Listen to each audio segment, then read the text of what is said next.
السلام عليكم ورحمة الله وبركاته. الحمد لله رب العالمين والصلاة والسلام على رسوله الأمين ومن تبعهم بإحسان إلى يوم الدين أما بعد فأعوذ بالله من الشيطان الرجيم بسم الله الرحمن الرحيم قل هو الله أحد الله الصمد لم يلد ولم يولد ولم يكن له كفوا أحد. প্রিয় শ্রোতা মণ্ডলী, আজকের ভিডিওর বিষয় হচ্ছে ক্রিসমাস ডে, যাকে বাংলাতে বলা হয় ঈসা আলাইহিস সালামের জন্মদিবস। আজকে যদি দেখা যায় তাহলে অধিকাংশ মানুষ বা যারা ঈসা আলাইহিস সালামের, বিশেষ করে যারা ঈসা আলাইহিস সালামের অনুসারী, তারা এই 25শে ডিসেম্বরকে কেন্দ্র করে বিভিন্ন ধরনের উল্লাস করে। আর এই দিনটা তাদের জন্য হচ্ছে একটা উৎসব ও ঈদের দিন।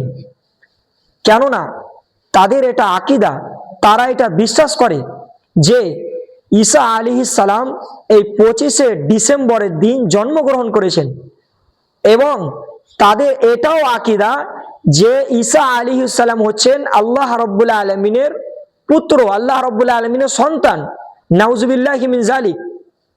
এই জিনিসটাকে যখন আমরা ইসলামের দৃষ্টিতে দেখব, তখন আমরা স্পষ্টভাবে বুঝতে পারবো যে ইসলাম এই ধরনের জিনিসকে কখনো অনুমতি দেন না।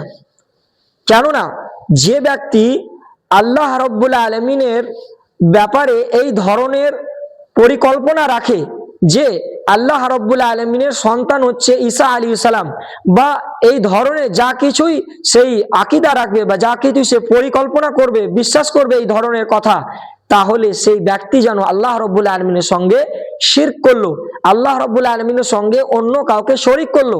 আর এটা আমার আপনার জন্য দ্বীনে ইসলামে কখনোই বৈধ নয় যে আমি আল্লাহর জায়গাতে অন্য কাউকে শরীক করি। কেননা এর মর্মে আল্লাহ রাব্বুল আলামিন সূরা ইখলাসের মধ্যে বলেন, কুল হুয়াল্লাহু আহাদ। হে মুহাম্মদ সাল্লাল্লাহু আলাইহি ওয়াসাল্লাম, আপনি বলে দেন আল্লাহ রাব্বুল আলামিন এক ও অদ্বিতীয়, আল্লাহুস সামাদ। আল্লাহ কাউরে মুখাপেক্ষী নয়, বরং আল্লাহর মুখাপেক্ষী হচ্ছে সমস্ত মানব জাতি, সমস্ত জিনিস আল্লাহ রাব্বুল আলামিনের মুখাপেক্ষী। লাম ইয়ালিদ ওয়া লাম ইউলাদ। আল্লাহ রাব্বুল আলামিন কাউকে জন্ম দেননি এবং আল্লাহ রাব্বুল আলামিনকে কেউ জন্ম দেননি।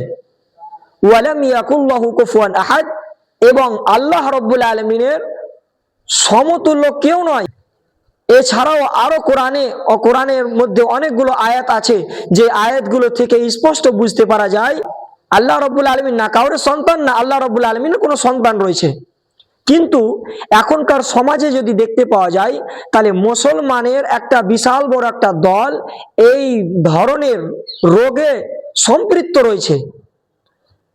দেখতে পাওয়া যায় মুসলমান সমাজে, মুসলমানদেরকে দেখতে পাওয়া যায় যে তারা কেক কিনে নিয়ে এসে সেই কেক কেটে খায়, আর এই উৎসবে তাদের ঈসা আলাইহিস সালামের যারা অনুসারী তাদের অন্তর্ভুক্ত হয়ে যায়।